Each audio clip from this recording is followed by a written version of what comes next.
As someone who's been intermittent fasting for almost 4 years, I love to talk about the benefits of intermittent fasting, the impacts it's had on my life, and why I will continue to do this for the rest of my life. But here's something that's equally important to talk about.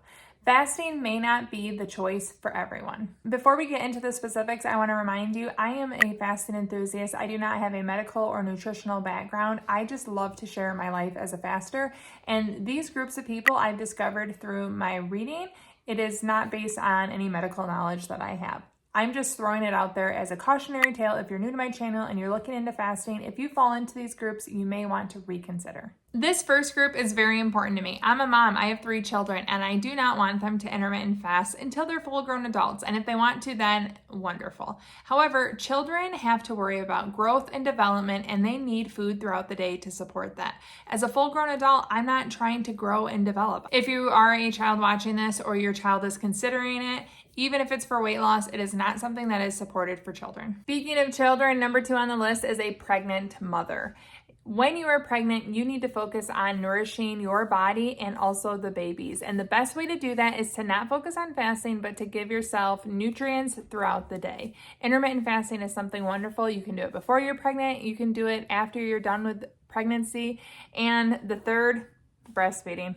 So the third person is if you are a breastfeeding mom. In addition to making sure you have enough nutrients, one potential side effect that I've read about is if a mom is detoxing from intermittent fasting, the toxins that you are getting rid of can come into your milk supply and go right to your baby. That is just a further reason why I wouldn't continue intermittent fasting if I were breastfeeding at the same time. Next, let's talk about folks with health concerns. Now, only you will know if you fall into this category, and it's quite broad, but if there are reasons that you need to take medications with food throughout the day, or there are reasons that you shouldn't fast, you need to talk to your medical health professional before you take the choice. If there is anything that makes you think, should I fast, talk to your primary care physician. I have shared many times on this channel, I don't have any history of issues that made me think I shouldn't fast, but I did still share it with my primary care physician. She is on board. She has seen all of my health benefits, but she also knows me. So I got her blessing because I talked to her about it. And I definitely think that is a great step to take. If there's any pause, any concern, if there are reasons that you wonder if medically you can fast, talk to your primary care physician. Only they can answer that. I will say, if your primary care physician isn't on board simply because they're not familiar with fasting, I do think it's worth getting another opinion.